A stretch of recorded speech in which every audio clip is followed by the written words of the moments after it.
Hello, everyone. This is Tommy at World at War Comics. Thank you for joining us today. Before we get into this next interview, please give us a like and a subscribe. That helps out a lot. Today, we have an amazing guest. We have the owner of Dream Fury Comics. He also is the writer of two comic books, Crescent City Monsters and Keisha Demon Eater. We had an amazing conversation. His name is Newton Lilavois. And we talked about everything from owning your own comic brand to being a writer to finding that great partner and artist, which he does have. He has Giancarlo Bernal. He is from the Philippines, and he is one of the best artists I've ever seen in my life. You got to check out Crescent City Monsters. Take a look at some of this artwork. It is absolutely incredible. It's all black and white with some grayscale, and it is done to perfection. But sit back, relax, and enjoy our conversation. We talk everything from Dream Fury Comics to Marvel, DC, to everything in between. Hope you enjoy. Thanks, everyone. Well, hello, everybody. Newton, welcome to the show. Thank you for joining us today. Yeah, thanks for having me on, Tommy. I appreciate it. Right on, Newton. We kind of got started and I forgot to hit record, man, but we had a really good conversation about, comics today, right? And there's some really good stories out there, don't get me wrong, but we were kind of talking, man, indie, there's just so much freedom to go in a lot of different directions. And man, I don't think we would have, Crescent City Monsters, right? If the indie scene wasn't where it is today, right? Because that is something that you're not going to read in most modern day comics in DC and Marvel right now. And I love that. Yeah, and believe it or not, it was inspired, not inspired, but because it's a totally different story, but Yeah. it was triggered by my love of Walking Dead, Yeah. by Robert Kirkman. Oh, And yeah. even though that's Image, I still kind of consider it indie. Oh, yeah. Yeah. I mean, Yeah, it's and creator owned, right? So that's what's amazing exactly. about it. Yeah. So like I was a big fan even before the TV series came out. I just loved the book. Yeah. And it was one of those books where when I started reading it, I was like, man, I was like, I want to write a comic book. And I was like, well, I wanted to create my own zombie story, my version of a zombie story, a little different than like Kirkman's Yeah. vision of what a zombie is. So that was kind of the spark of it. And just the way Kirkman, kind of built his world and the characters. And I was like, man, this is so character driven. Yeah. And I loved it. I was like, man, I was like, this is a really good book. So Yeah. his book really kind of like inspired me to write Crescent City Monsters. Yeah. But I mentioned zombies. I just want to make sure that people understand it, even though it's a intended to be a zombie story. It's not on the same kind of zombie level as No, no, way Walking Dead. different, man. Yeah, way different. Way different. I mean, it's Yeah. it's like a little bit the same and a lot different, man. It's just Yeah. well, I mean, let's kind of get into your background, right? Because you're Haitian, if I'm not mistaken, right? So, and then you got Louisiana and you got the whole culture down there. You've really been able to capture that culture and bring it into a comic book and add all these other things. It's an amazing story that you've created in a whole world that I don't think people have really experienced until they jump into your comic, man. That's what I've been in New Orleans several times, and I love it down there, man. I just think it's just an amazing mashup of all the different islands, and I just love it, man. And you've been able to capture all that, which is really cool. Yeah, I was originally thinking of before, I had the title for the book Crescent City Monsters. I was thinking like, okay, I'm going to have the story start in Haiti, right? Mm-hmm. Because I was born in Haiti and I wanted to, create something from, the homeland, like, hey, Yeah, this is yeah, but then I'm a big researcher, and and because I'm from Haiti, I know I would have taken it really seriously. So I know at that time I was like, okay, I would have had to do a lot of research, yeah. make it legit, because I don't want my fellow Haitians coming at me like, oh man, like, you didn't represent Yeah. us correctly. So Yeah, they would let you know, I think, right? yeah, they would let me know. So I was like, but I was really impatient, and that level of research, I was like, oh no, this is gonna take too long. So I was like, what's the next best thing? Louisiana, Yeah, really, because yeah, yeah, there's a historical connection between Haiti and Louisiana. for sure. Yeah, After the Haitian Revolution or during the Haitian Revolution, there were a lot of people who went from Haiti to Louisiana to escape the revolution. So there were a lot of Haitians at that time who went to Louisiana. So there's that cultural connection. They speak their Creole is a little different than ours, but it's there a lot of the words are similar. And I just love the New Orleans supernatural world. yeah, Way it's got that lore to it. So I was like, yeah. oh, that's really perfect. And just to make sure that I represented New Orleans, because I'm not from New Orleans, and Hmm. I don't want to just kind of jump in there and just assume because I'm black I understand the New Orleans culture over there. I was like, nah.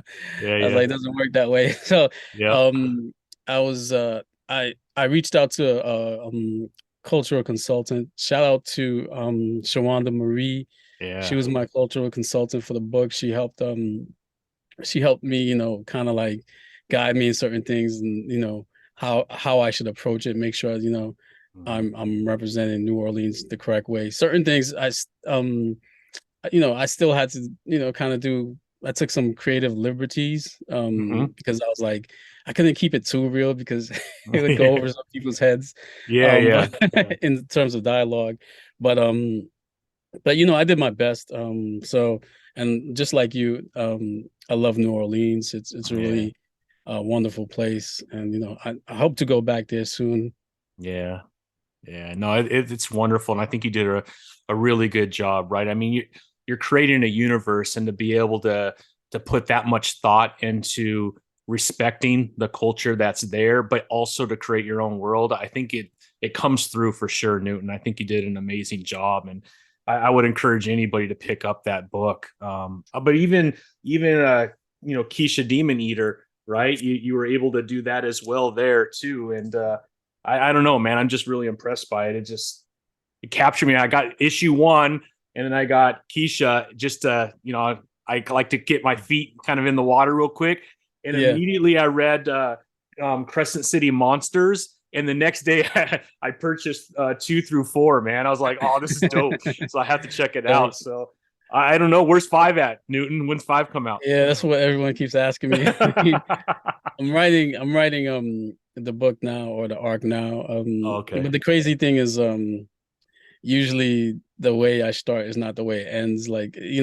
whatever I start writing doesn't really end up in the final. That isn't always the final version. So I know Yeah. certain things are going to change. So it's like it's a little difficult to like always kind of tell people like when the book is going to end, because Yeah. usually the story is finished when when it just seems right. Sometimes Yeah. Yeah. there's been a lot of times when I've written stuff and I'm like, man, this is not right. And I just like start Yeah. over. It's just like, Yeah.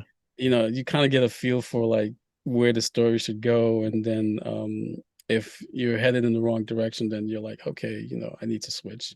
Yeah. Unfortunately, I'm not one of those people who outlines things a lot. Yeah. Yeah. Some things I'll outline ahead of Mm-mm. time, but for the most part, I kind of like freestyle it. I know what the beginning and the end is, but I try to, figure Yeah. out what goes into the middle. Yeah. Yeah. I'm wondering, with Giancarlo, you probably have some sort of a script that you hand over to him, and then he starts to kind of lay out each page. And I'm wondering, when you see the artwork from him, you make a bunch of adjustments because maybe the way he expressed what he thought you were saying like trigger something, and you're like, oh, maybe I'll switch it up a little bit in my story because I like the way that he displayed this character. I don't know if that makes sense to you, how I'm saying that, Oh, but yeah, yeah, that makes total sense. So yeah, Gene is definitely he's a big inspiration for me in terms of the way write my story, because uh when I first reached out to Gene, I saw his artwork on DeviantArt and I was like, man, this guy's really good. And it turns out that he was the artist for one of the Kickstarter campaigns that I backed. So I was like, oh, this is cool. Not only is he a really good artist, but he um he knows the process with Kickstarters, that there's a deadline. So, that's great. Reached out to him, he was available. So I sent him, and this is the first issue I wrote. And out back then I was writing in smaller pages, like, because I knew, like I said, I was impatient in the beginning. So I was like, I knew if I waited to write the whole book that I would just wouldn't finish. Like I would just wouldn't like start the whole comic book process. And I was like, Yeah. yo, I need to start this. So I wrote like maybe the first 5 pages, like, and then I sent it to him, right? I didn't have the whole script written out. I just had the only like the first 5 pages. And, and so I don't think I even knew how that the first issue was gonna end after the first 5 pages. And I when I sent the script to Gene, I was like, okay, let's have the book in black and white, right? Yeah. But you know what? Do you think you could do black and white like this? And I sent him um screenshots of The Walking Dead, because it's black and white and Yeah. it's got grayscale in it too. Yeah. And he was like, "Yeah, I could do black and white and grayscale."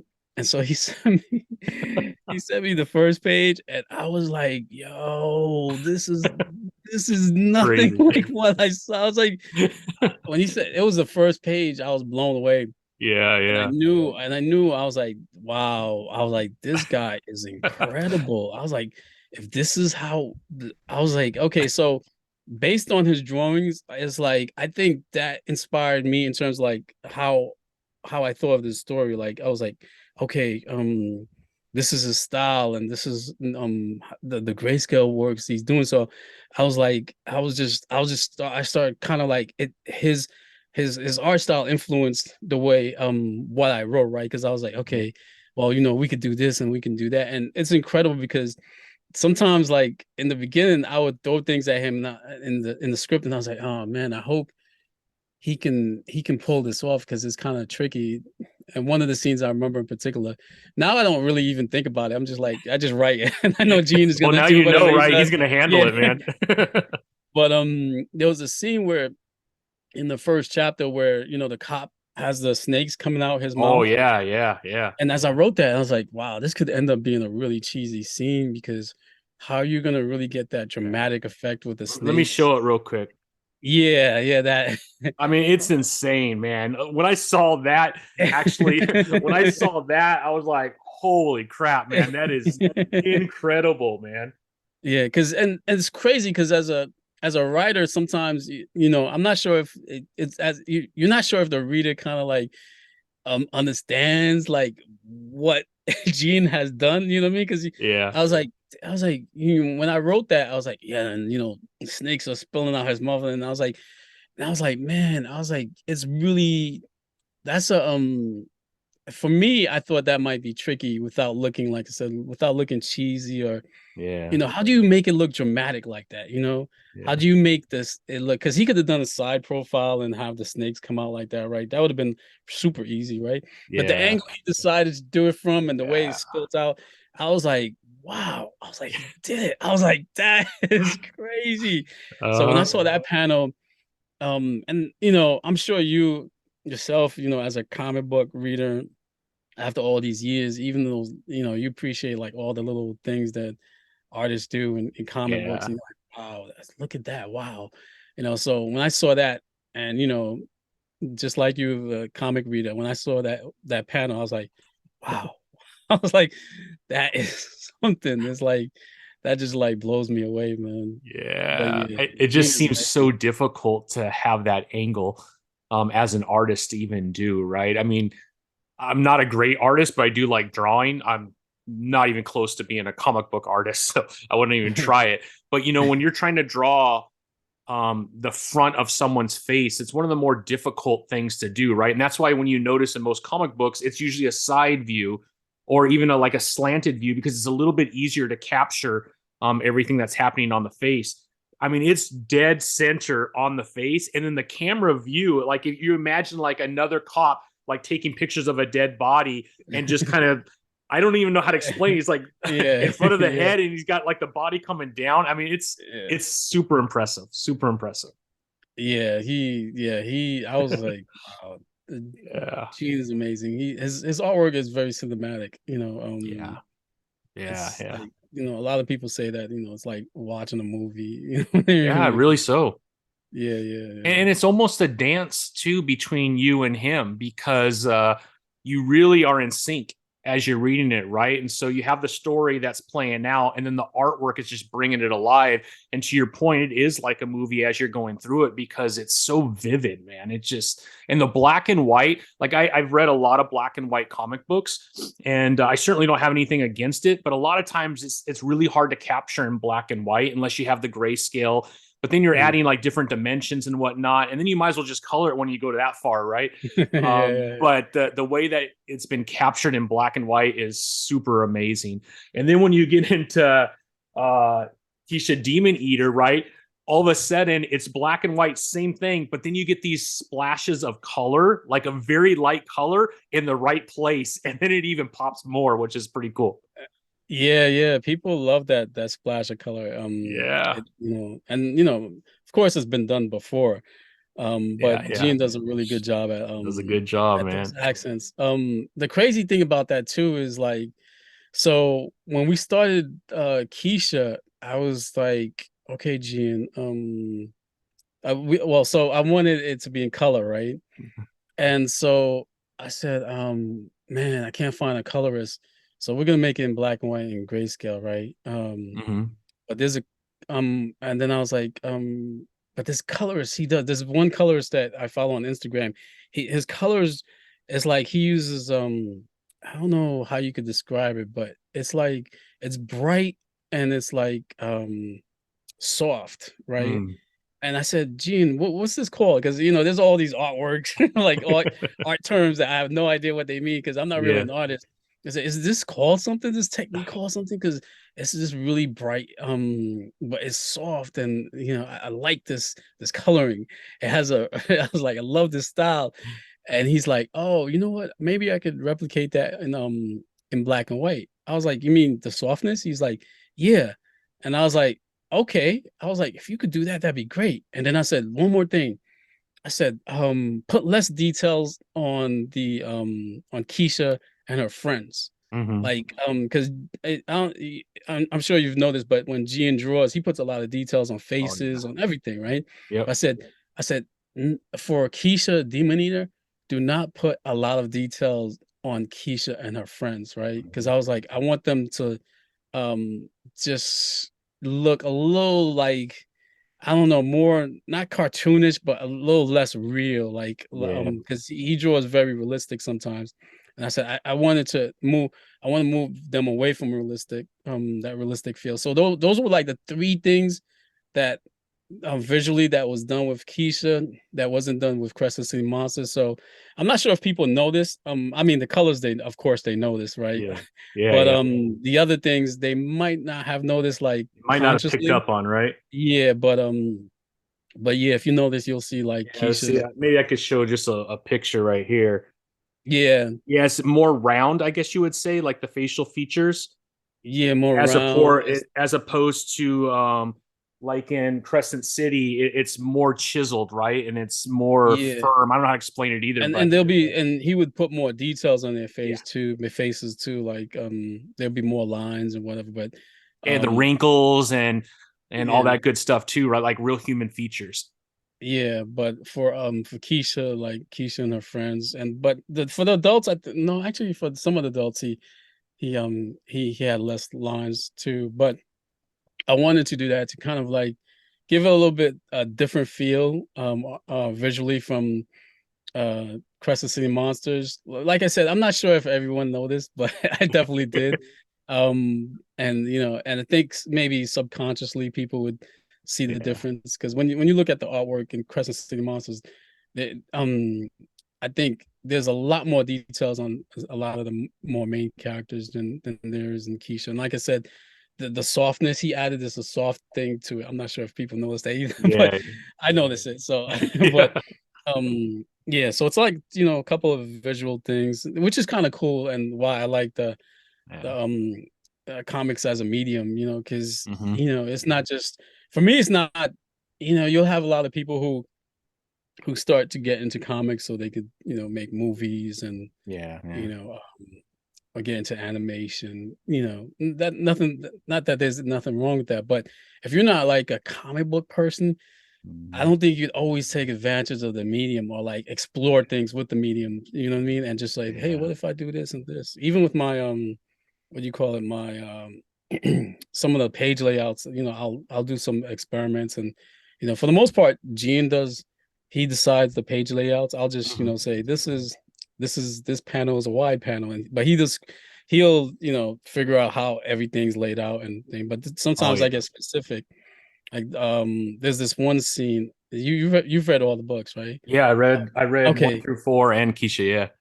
Okay, so like in Crescent City Monsters, there's this one page where um what's his name is climbing. I'm trying to say so I don't give Yeah, a yeah. too but he's climbing the ladder Yes, okay, I know what you're and talking about there's now. both sides on the thing Yeah. like his old and his new self.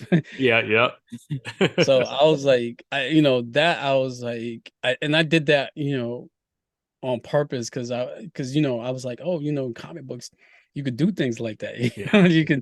You could show differences in time. So I was like, and I like playing with ideas like that. When I come up with a visual way to express, certain things, Hmm. I love that, about comic books. So Yeah. I think if you're a comic book person and comic book reader, you Yeah. know, and your ultimate goal is really to make a really good comic book. You got to use every possible like Sure. tool in your belt. So Yeah. that's what I try to do as a writer, as a Yeah. comic book writer. It definitely comes through. There's several instances where um, the artwork within the panel breaks through and it kind of Mhm. takes over the entire page. And I remember listening to Todd McFarlane he was sharing a story with Marvel because they wanted him to stay within the panels. Mhm. And he said, okay, I'll stay within the panels. And then the next Spider-Man came out, he broke through the panels, right? And then that's one of the reasons why he became so popular is he was Yeah. doing things like that. And you do the exact same thing, man. It really comes through. And it really puts emphasis in the story where emphasis is needed. You know what I mean? Because it is more dramatic when one of the characters breaks through the panels and takes up half the page, and then that's where Giancarlo could get really animated and detailed within that feature to kind of share whatever's happening to that creature or that person at the time. It's awesome, man. Yeah, there's it's funny you mentioned McFarlane. I remember hearing him talk about that. Like he would just ignore his editors.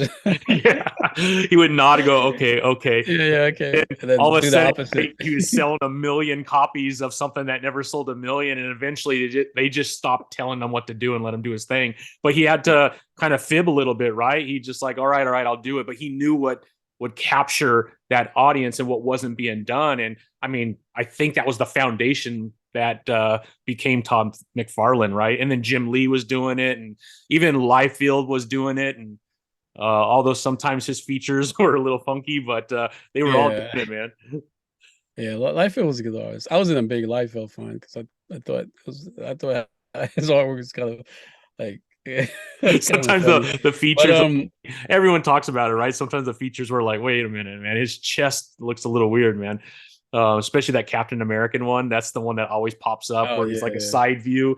And he interviewed one time and he said he was taking Arnold Schwarzenegger did a pose, and when he was, in the whatever it's called, where he's posing and stuff, and he won all those yeah. championships, and he tried to do the same thing with Captain America, but it did not come out the same. But anyways, I yeah. think I think the reason why people love Rob Fell is because he his style is like and I don't mean this in a bad way, but like it's like if you were a kid and you could Hmm. draw just a little bit better, Yeah, and you're drawing comic books, you know what I mean? it's a good His point. style Yeah, is like that. Yeah, it's yeah, like, like or like the best comic book artist in your class, like his yeah, style. So it's like it's kind of like that. You're like, oh, but so the characters end up looking cool, even though yeah, you're like, like really? But yeah, yeah. but No, I think yeah, you're right. I think yeah, you're right. Yep. yeah.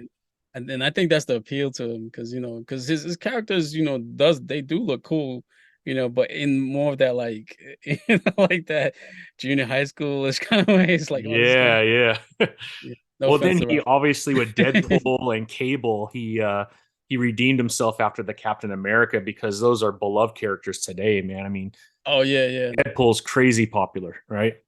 Yeah, his Deadpool run was nice. And not to say Yes. all his artwork was horrible, but or Yeah, yeah, bad, but yeah, his stuff is was really good. 'Cause his stuff was really dynamic. And I think yeah, like I said, I think he was able to his artwork was able to kind of just touch the imagination, that kid imagination in yeah. people, like, oh yeah, this is like, like, so it was cool in that way. Yeah. What And Jim, I read somewhere that Wolverine was one of your favorites growing up. yeah, Wolverine was one of my favorites. To tell you the truth, whenever someone asked me like, "What was your favorite comic book growing up?"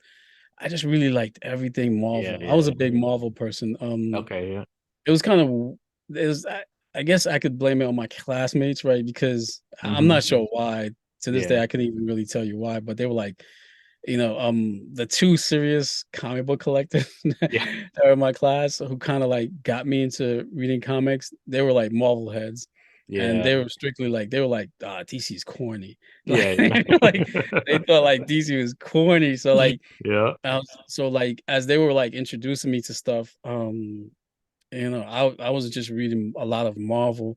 So everything Marvel, I just love. Like I love the Avengers. yeah. Um, I loved Wolverine, the X-Men. So I started reading comic books seriously around the time, just a little bit before Secret Wars came out, Oh, the okay. original Secret Wars. Yeah, And so I remember that was exciting. Like that was the first thing, and when Spider-Man got his black suit, and it was crazy, and yeah, like I remember, and it was really cool, and I just loved everything Marvel. Like there was so many characters. When you were reading comic books, it's like even I love Thor, and I remember Secret Wars was when I really fell in love with Thor as a character because I just yeah, remember this one panel where they were out in space and like there was a collision of like asteroids, and I think the X-Men were on the ship, and Thor was on the ship for some reason. And there he is with his hammer. He's just like slugging away at the asteroids, right? yeah. On top of the ship. It's like, man, that is so cool. It's like everybody's inside the ship, but Thor's there, just knocking out. So I was like, Yeah, yeah, Thor's the man. So I was like, yeah, Thor is the man, and Silver Surfer. And that's the one thing I liked about Marvel too is they had like even like Fantastic Four. They weren't like superheroes. They were like a family. It was kind yeah, of sci-fi, so I thought that was kind of cool too because yeah, when I was a kid, I was like really into sci-fi stuff. yeah. But yeah, I was a big Marvel fan, so yeah, Wolverine, was one of my favorite characters, but I gotta say there was a lot of other favorite characters. I had a ton of them. Yeah, Yeah, yeah. That's yeah. awesome, man. So, in the industry right now, like in the indie scene, who do you like that's out there that's doing some pretty cool stuff that you're watching? Uh, I'm gonna mispronounce his name, No, it's all but good. Tyrion. Hmm. Um, I really like the stuff he's doing. He's doing some really amazing stuff. I mean, I, I, I sometimes when I read what a writer does, I'm like, man, how does he do that? Like, if I ask, like, how does he do that? And Yeah, yeah. that's like me being really impressed. So there are a couple of things. Like, let me see. I'm gonna look real quick to see Yeah, what go my for it. favorites are. Yeah. Now, I'm not sure how popular this is, but this is one of my favorite books. Let me grab it here. Okay, yeah, let's do it.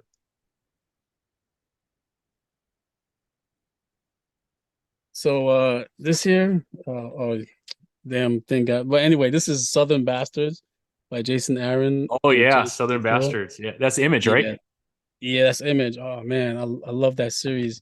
I haven't gotten past, I don't think issue 10, but but it's still a good series. It's like one of those series that um really inspires my writing. Yeah.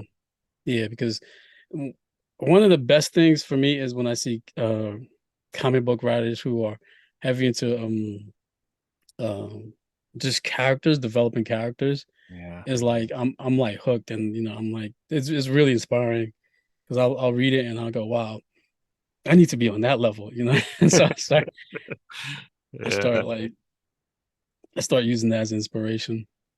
Yeah. Yeah. And I think that's super important, right? To keep your craft, your knife sharpened, right? Yeah, yeah, and reading a lot. Um, I watch a lot of TV too, and Yeah. believe it or not, most of my inspiration actually comes from watching TV. Yeah. Yeah. No, it's a lot Yeah, of good stuff because that you get from TV. Yeah. I'll even though you don't read Hmm. TV, like you kind of like you kind of like break down what they're doing in terms of writing. Like I'll Yeah. watch TV, but like listen to the dialogue, and I'm like in my mind, I'm visually breaking down the structure of the story. And, Throwing in panels in your head.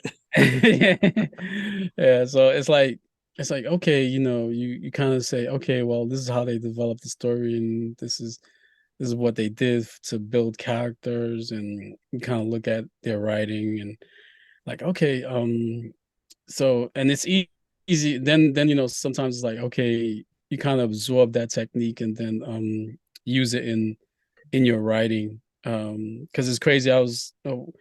When I started writing comic books, I started reading books on character development and stuff, and they're talking about acts and scenes and whatnot.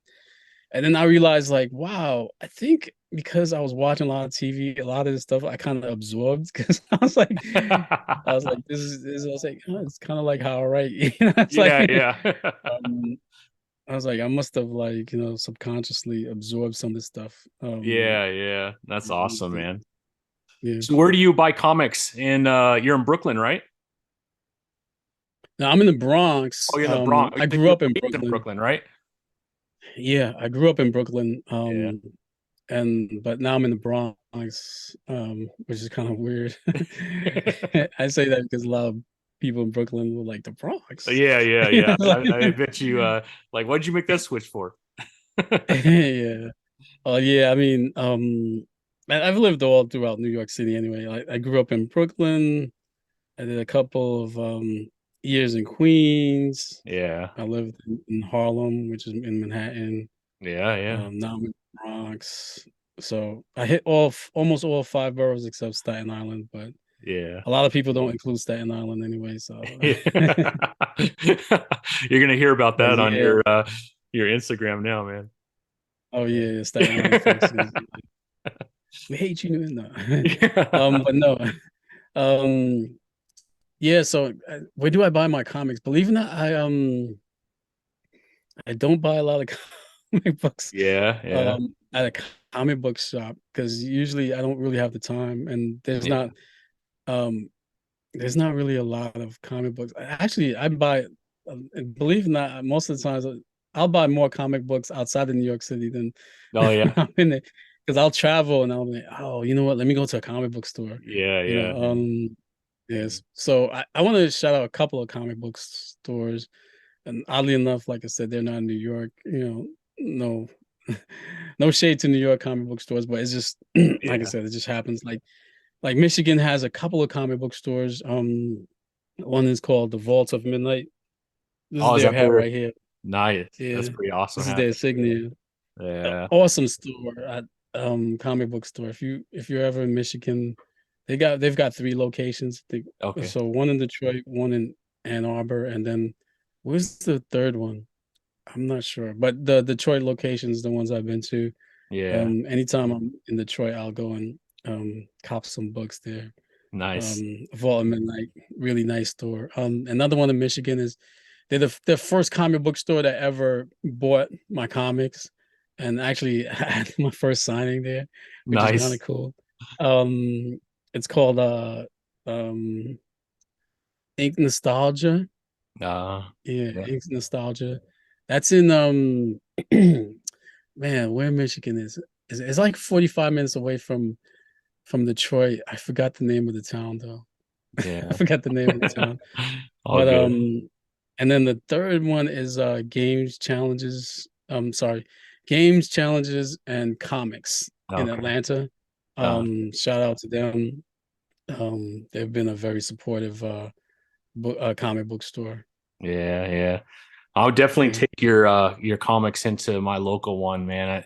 I think once they see it, they're gonna be like, yeah, we better grab that. And they're pretty cool about it. What I've noticed is a lot of comic book stores have agreements with Diamond. And so they're limited on what they're allowed to carry outside of Diamond. And so Oh, Diamond really? comes in and kind of blocks everybody out unless you're shipping through Diamond. If Oh, they're wow. delivering your product, then you're okay. But Yeah, I thought they had a choice. I didn't think Diamond would block people out. I thought, they were yeah, big a lot enough. of comic book stores have like agreements where they get a certain deal if they only buy comics through them. So they're really Oh, okay. nervous. If you're like a little mom and pop, you probably get away with it. But if you have more than one Yeah. store, you're probably not going to pick up anything that's outside of Diamond because you don't want to break that contract. Oh man, that sucks. Yeah, it sucks for indie, man, but that's where Kickstarters come in. And I mean, indie's blowing up right now. And I think maybe DC and Marvel are kind of in a weird spot right now from a writing standpoint. So I think a lot of people are trying to lean toward indie just to get those unique stories, what we were talking about before we hit record. I feel like, man, there's just a lot of freedom and you're reading things that you just won't read anywhere else. And that's why I love indie so much. Yeah, I love indie books too, just for that reason. Because Hmm. like you said, it's unique, and when you've been reading comics for as long as you and I have, it's like after a while, the stuff that they're doing with superheroes is like, okay, that's kind of cool. And it's kind of the one thing I don't like is like when I first started collecting comic books, I read like everything that I could. I even read the Marvel universes, right? And I would read like every character, like know their powers and the history and and their strength. I knew relatively how strong Thor was compared to the Hulk, Yeah. thing compared to Thor. Like I knew like how their strength and stuff. So and I knew what their history was because you would read the comic books. But then as time went on, it became too convoluted, and then they had too many like Spider-Man had three titles at the same time. I was like, this is crazy. I was like, and Up to I was like, seven at one time. Seven. yeah, I was like, Yeah. how's somebody supposed to keep up? And what's the difference How between can I them? afford to keep up, man? I Yeah, was and like, I man, was like, I got a little bit of money, man. I want Spider-Man, but now how do I stay up to date with the story when it's jumping around between these seven different? And today it's worse, man. It's like is it? Batman. 50% of all of DC's comics is Oh, Batman or the I Batman heard. family. Yeah. Yeah, I heard like he's got like I think 50% of the sales or something like that. I was Yeah. Yeah. like wow. I mean, yeah. So I I'm mean, I like, love Batman, but like, how do you stay up to date with what's going on, man? It's just so many different stories. It's really hard. yeah, Batman is really interesting, and I don't think that's gonna change. But I mean, in terms of uh Marvel and DC, like one of the things that like really bothered me is like all the history that I learned Yeah. sometimes just gets squashed or like erased or rebooted. Yeah. I hate that. I'm like, man, all this history that I knew, or Mhm. like they switch things up a little bit too much, and like Yeah. Spider-Man gets married to Mary Jane, and all of a sudden they're divorced, or he doesn't Yeah. remember who she is, or some crap like that. I'm like, Yeah. what? That's like, no, it's like it's become a soap opera now. It's like I I don't know. like this, Yeah, I don't like it either, man. um, I don't know if you've seen Punisher lately, but it's not even Punisher anymore. It's oh, called is it? Punisher, but the Yeah. characters they erased the entire history of his family being murdered Oh, really? and then they What changed that his makes? outfit so they don't have the Oh, skull on it anymore. oh no! I It's mean, crazy. that's what makes the Punisher his origin. Like his Exactly. family got killed. Yeah, It's like, I know. I know. I mean, that's the fuel for everything that he does, right? Is that anger yeah, that he can't release anywhere, and it comes out in these crazy ways. And they went completely away from that, man. I went to pick up a Punisher. I'm like, that's not Punisher. What am I reading here, man? So I was like, well, I guess I'm done with that book, man. It was kind of sad. So, but yeah, to your yeah. point, man, there, you know, if you run out of creativity, then you start to make changes so that you could spark creativity. And I feel like I don't know, man. You have to respect where the character came from. But Well, I think that's one reason why manga is so oh popular yeah, because they're not limited to like trying to what do you call it? keep characters alive. Their mindset is like, we have a set of stories and these are the characters. We're gonna Hmm. run through it and then it's gonna end. And then there's gonna be a new manga from somewhere else. It's like they're not gonna like try to keep rehashing the well, Yeah. I hope they don't rehashing the same characters, for like 50 years. They're just Yeah. gonna come up with new stories. It Um is. I mean, manga is on fire right now in the US. I'll be honest with you. I was on Netflix and I watched Death Note. I don't know if you've watched that. That's worth um watching, man. Whew. Crazy. well, so I read maybe like the first 2 or 3 volumes of the manga. Hmm. Are you talking about Death Note the movie or No, the not the movie was a little corny. The US movie. yeah, No, you yeah. got to watch the anime. Oh, The there's Death Note. That's okay. like that's the OG one, man. That's from Japan. It's in English, so you Mhm. don't have to read subtitles. But man, that is a crazy, crazy show, man. They tried to make a US version of it, and it didn't come through, and it doesn't match the books either. They Uh took a lot of liberties to make changes. I watched them like this is a little corny for one. Two, this isn't even the story, right? The ending when he's on the Ferris wheel, that's not in the book.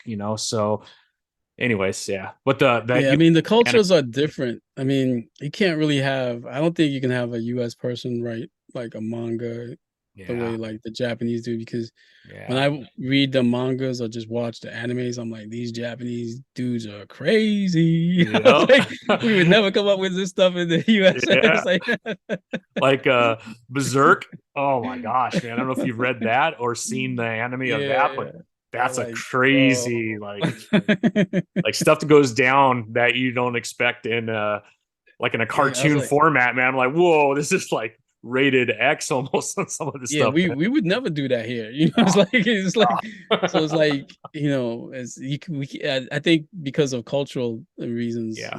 it's like I don't think it could be, and which is kind of like unusual because you hear like Japanese people are like reserved people. Yeah. I think maybe they I guess express themselves through Yeah, through art, right? through art. Because I was like, They like that's keep where it they all in mix. until they get on the pad of Yeah, paper. yeah, yeah. Like Yeah, exactly. I gotta release this somewhere, and then luckily yeah. it's in manga because it's fun, man. I actually enjoy it, man. And they yeah, it seems pure. And it's all about the story, right? They don't try and inject anything that's happening in the outside world. They're like, Mhm. here's my character and here's what the character does, and they just push it through, man. And it's so refreshing. So I enjoy that part too. Yeah, and the way they express their characters is a lot different. Like it's like for us, I think as US writers or like creators, if we wrote like that, we'd be like, this is a little too dramatic. Yeah. It's like it's like we can't write this and it's so direct. Yeah, It's like yeah. straight on the point, but I guess because of the how thematic it is, it Yeah. works for anime, on the other side, it's like and I think people are a little bit more willing to give it a different chance a chance because they know it's like from a different culture. So, Yeah, yeah. they look at it from a different uh pair of lenses. So it's not like, they're looking at this, oh, this is some American movie, they like, oh no, this is Japanese anime. Yeah, It's like exactly. Yeah. No, it's refresh and it's so new for us too. And because it's new, it's super fresh, right? I mean, it's growing like crazy. And I think it's because new consumers are experiencing it for the first time. I went to Target. You cannot find at Target a Marvel or DC book, but they have 3 feet up and down on the bookshelf of nothing but manga. So oh yeah. that tells you, right? I mean, companies like Target and Walmart are going to carry things that are going to move. They're not going to carry things that are going to sit on the shelf. And when you walk in and you don't see your superheroes that you grew up with, on one side it's a little sad, man. You're like, oh man, that hurts a little bit, right? But on the other hand, man, manga's killing it right now. So I think we have a lot to catch up on, and I do think the indie scene is what's keeping everything alive, because Yeah, you could experience that on the indie side. yeah, I think so too. Because yeah, you're right. Is you the uniqueness is in the indie side. And manga too has some interesting things that make it a little bit easier too because it's black and white. So Yeah, to push through to probably create the books is a little bit yeah, faster. yeah. Um, and not to say that. So, and I think the artwork, it looks like they specialize in, trying not to make it too heavy so they Yeah, can yeah, produce for the book sure. a lot quicker. And Yeah. the pages are more like that kind of like newspaper pulpy kind of thing. So Hmm. it's a lot lighter. The Yeah. dimensions are smaller. I mean, the book and the more you think about it, it's like they perfected it because it's like, so it's in black and white, right? So Yep. you don't have to worry about colorists, right? The paper that they use are thinner, right? But they do have a lot more pages, but that Yeah. makes it even better because now it's like, oh, instead of like a little floppy, I get a book. You know what I Yeah. mean? So it's like that works to their advantage. So it's like they have so many things going for a manga that Yeah. it's Yeah. like that it's like, you could kind of see like why it's going to appeal. I wonder Yeah. if they'll there's gonna come to a point where I hope they don't. I don't think it'll happen, but you never know, because I think the things with US companies is their companies are always under the pressure, like, okay, we just sold 1 million books and we just, we're breaking records. Now how Yeah. do we get to 2 million? So Yeah. right, Yeah. so it's like, so now it's like they'll start doing these things, these marketing tricks and da da Yeah. da to try to improve it, and Yeah. 20 nobody wants. variants. That's the Yeah, one. yeah. 20 So, variant. but the Japanese, I don't think they're inclined to do that. I think Yeah. personally, I think they'll take more of the artistic approach, like, like, hey, Yeah. this I is think the focus is the story with manga, mhm, whereas the focus I think has gone away a little bit from the story, at least in the big two. So they put out beautiful covers, beautiful artwork, but the stories, man. Just to be very honest, and I don't like to be too negative, but I read a Wonder Woman story, and the mhm, story was her fighting milk gods that came from a milk factory. And when I was mhm. reading this, I'm like, what the heck am I reading, man? This is Wonder So, Woman. She's she's part of the Trinity of DC. She's like one of the oldest characters, right? The amount of respect that you have to have for a character like that when it's one of the driving forces of your brand, right? It's part of the mhm, Trinity, right? You got Batman, Superman, and Wonder Woman. And mhm. she's fighting milk gods from a milk factory. I just felt like, man, that's just so cheesy for one, just a lack of thought that went into it. I don't remember who the writer is. I don't want to poo poo on anybody, so I feel bad. But Too I late. read it and I'm Nah. like, It's this like, is why manga's winning, man, because of that story, you know? So I don't know, man. I hope it, yeah. again, I'm really excited about indie, and I think that's where it is. I hope so I grew up on that nerdy DC side, man, Oh, you Superman want to? my guy, Yeah. See, watching Justice League growing up as a kid. I mean, obviously I love did you Marvel, read but both Marvel and DC, I or did. I did. I Okay, collected see, both. that's the one thing I regret, because I was like, man, I wish I had not listened to my friends and read more DC, because Yeah. now, like, whenever like DC stuff comes up, it's hard for me to connect. Even if I go back and read some of the issues and try to, Yeah. get acquainted with the characters, it's not the same, because it's like, Yeah. man, I didn't grow up on this, so it's like, I wish I was like, I wish I read more DC though. Yeah, yeah. No, I loved them both, and I've always loved Batman. I mean, Batman is DC's Spider-Man, right? You have Spider-Man on Marvel, which is that's the number one grossing comic book, pretty close to all time. And then it should be Superman on the DC side, but they just haven't had the right writers to develop that character. But Batman has become the number one. So those are the two. They go back and forth on the charts of the top comic books. But then Marvel just has developed more characters than DC has over the last, 30 years, right? I mean, you have the Justice League, which has been very developed, the Green Lanterns and whatnot. But outside of that, a lot of people don't know. Even when James Gunn released the slate of movies coming out, right? And Booster Gold, which I've read, and it's hilarious, man. It's about a guy named Mark. He goes in the future and he steals technology, and then he comes back to pretend like he's a superhero. And he's just using technology that no one else has, right? But he's looked at as a superhero because of that technology. But he has no Right. superpowers or anything like that, right? But he come out with that, and everybody's like, "Who the hell's Booster Gold?" Right? And because they haven't, and I'm glad they're developing more characters, but Marvel's done a great job of doing that over the last 30 years. I mean, most people can name 20 characters from Marvel, but they can't do that with DC. So Marvel's just done a better job marketing all of their tools that they have within their toolbox, and DC is just underperformed. So I'm hoping it changes. But man, I grew up with X-Men just like you. X-Men changed a lot for a lot of people. I think the cartoon, I think Yeah, affected a lot of people, right? yeah, that 1990s cartoon. Yes. By 1990s, I was already like in college. So Yeah, yeah. and like I wasn't watching not because I was like, oh, I'm too old to watch cartoons. It was just that I was just doing other stuff. You're I was busy. like cartoon, You're yeah, I busy. was Yeah. like cartoons was like Yeah, I'm no. probably as old as you, and I still watched them though, man. I've Mm, always loved that kind of stuff. And I didn't go to college until a lot later in my life. You were a lot smarter mm. to get that out of the way at a right age. I assume I got married at 21 and had 4 kids by 26, and so Oh, you yeah, I wasted no did everything time. backwards. And then I went to college like almost when I was 30. So Uh, well, no, still at least you went, I did. Yeah. Actually, I had one of my bosses sat me down and goes, "Look, man, you're a hard worker, but you're going to be a worker bee your whole life unless you get an education." And luckily, I was working for Nabisco at the time, and they paid for it, so I got my bachelor's. And oh, that's yeah, nice. I scored, man. I really did. Yeah. Yeah, you don't find that anywhere anyway because Nah. I graduated with college debt. Yeah. Luckily, it wasn't that heavy because I went to a city college. Yeah. Yeah. That's what you got to do, right? Yeah, yeah, I wasn't trying to rack up like 100, $200,000. Yeah. I was like, city college it is. Yeah. Yeah. Well, later I went to get my master's, and then I did 3 years of my doctorate, and now I have some debt that I got to pay off. So Oh, okay. yeah, I kind But of I regret mean, that.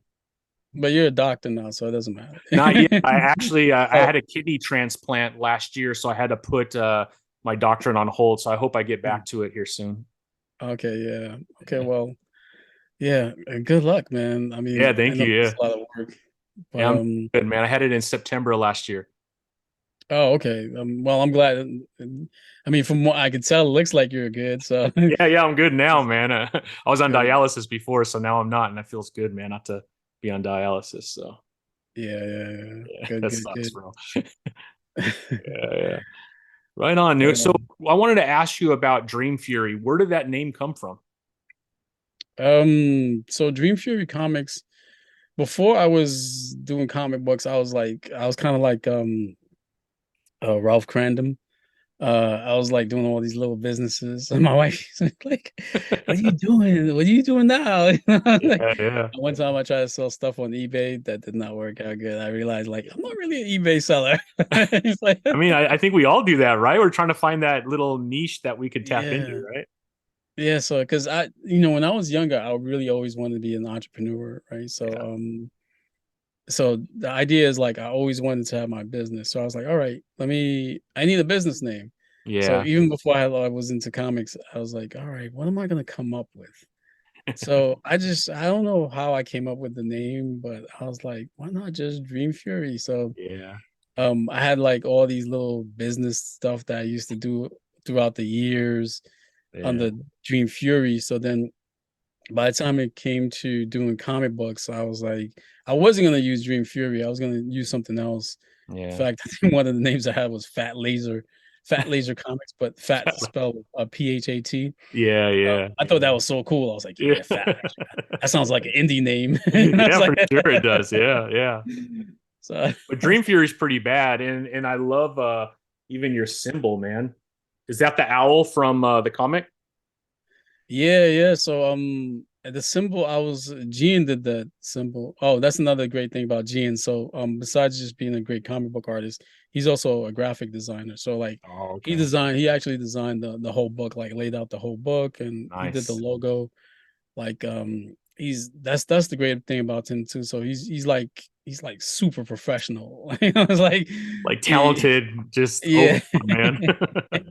Yeah, like he knows like a lot of like whenever I need like to ask him about a question about artwork, like I just remember because we're getting Keisha Demon Eater colored, right? And Yeah, I was like, Gian, can you explain to me the difference between this RGB and CMYK thing. I was like, what? Well, I was like, I know, I should be. I think it's CMYK. I was like, I think he should be. And I just want to make sure that the colorist is not sending in RGB. What should I tell him? So he Yeah, like, yeah. because I was like, because I don't want to trip over like, because I don't want to trip over like communicating with the artist and saying the wrong thing, and at the end after 80 pages of coloring is like, no, it's like I was like, this is worthless, we got to go back and color it again. But Yeah, but yeah. so I'll ask him questions. But yeah, back to the question, I always digress. So yeah, Dream No, Fury it's all comics good, man. came from yeah, it came from when I used to do other stuff, and so I decided to stick with Dream Fury. I decided to name it Dream Fury Comics because I was already incorporated as Dream Yeah, Fury makes business sense. wise, and I Yeah. was like, let me just add comics to it until I could think of another name. I was gonna think the plan was like, yeah, I'll call it Dream Fury Comics for now, but when I go into printing, a year from now, I'll probably figure out a better name. Fat laser, 6 years baby. later, six yeah, 6 years later, Dream Fury Comics. No, I mean I love it, man. It looks clean. You did a great job of creating your icon and everything, man. Yeah, and the when I told him with the logo, I was like, Let's go with the owl." And it's not the owl from the story, but Oh, I okay. wanted the owl because I was like, "All right, so if I have a logo for Dream Fury, Dream is nighttime." So I was like, Yeah. "What's symbolic of night?" I was like, "Oh, okay, and an owl, right?" And I was like, "Fury." I was like, "Let's make it look fiery or something." Yeah, yeah. It's like so, and Gene came back with some logo designs, and I went with that. Yeah. Um, it's funny because I it's weird because not weird, but I know logo wise I should have went a lot simpler, right? Because most logos are simple, right? Yeah, yeah, yeah, So yeah. you can put it on a hat, Yeah. and it'll be easier to do that. Mm-hmm. You look at Marvel's logo, real simple M, Yeah. right? Yeah, yeah, DC's exactly. DC. Yeah, yeah. um, they don't really have anything complicated. But that's the one thing about being an independent. You can break the rules if you want. I Oh was like, yeah. you know what? I Looks was like, awesome, man. I was like, freak that. I'm gonna make the most complicated logo I can make. I was like, I I could don't see care what that like on anybody says. a hoodie, a black hoodie, and just have the red symbol right there. Oh, that would look really clean, Yeah, man. yeah. It really looks good on t-shirts. Yeah. Right But on, man. yeah, so yeah, he G did the logo, and that's the origins of the logo. Looks clean, man. So what's so I know you're working on issue 5 of Crescent City, but what's going on with Keisha? Have you thought about Work, that? yeah, working on that too. I know it's It's a lot. colored, right? But I mean the story, there needs to be more, man. Yeah, The way it ended, I'm like, oh man. yeah, I'm writing the next arc for Crescent City Monsters, the next arc for Yeah. Keisha Demon Eater. Yeah. And I so the original plan for back in December was like, okay, it's New Year, 2023 is coming. What I'm gonna do is I'm gonna take some time off Hmm. and just focus on writing. I was like, I'm not going to do any of the extra stuff that comes with comic book creating, which is Yeah. like, going to cons, dealing with Yeah. artists, and colors and all that other stuff. Because it's really time consuming, like all Yeah. the auxiliary stuff that you have when you're creating comic books. Having to deal with printers because you're out of comic books, so you gotta call again, Yeah. social media, blah blah blah. So I was like, I'm gonna take some time off. I'm gonna take like 6 months to just strictly write. Unfortunately, that did not happen. Yeah. So Life like the happens, first two, man.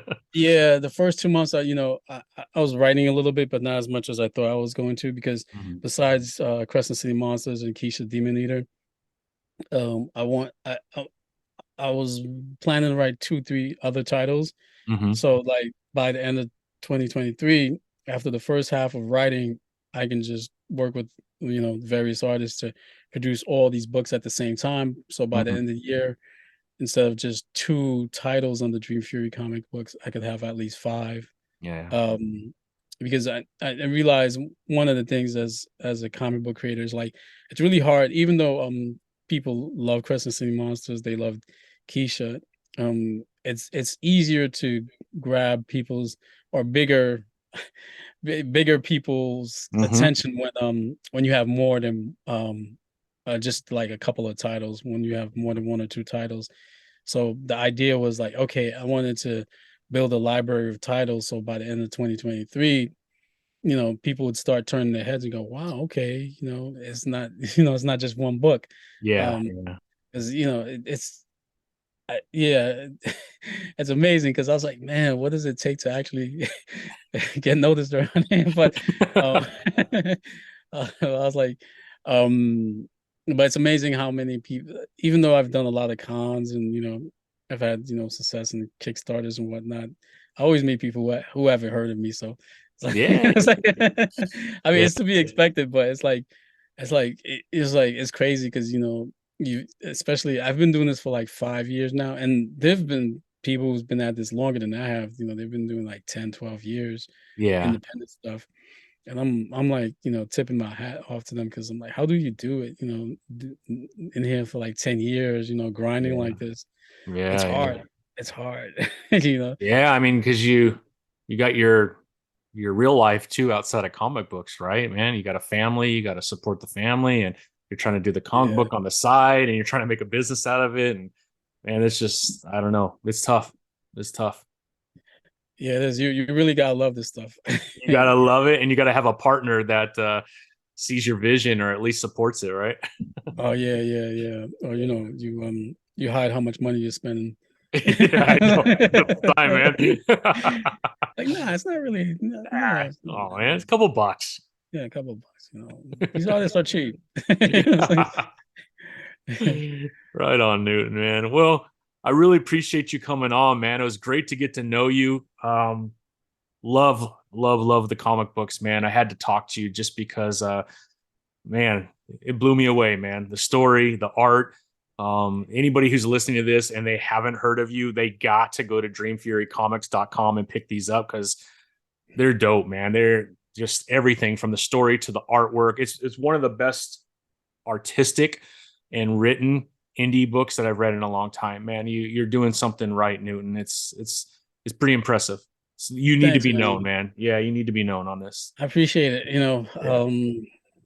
Yeah, when I started off doing comic books, all the stuff like that, the level I'm at right now is like, to me, this is gravy. It's like, it's like, anything like if I even if I, get even more well known or, just blow up even more, that's like all gravy. Like right now, I'm still enjoying it. It's amazing. Like when I go to cons and, to get people like yourself, Yeah. who've been reading comic books for ages say things like that. You don't know how much that means. I'm glad, man.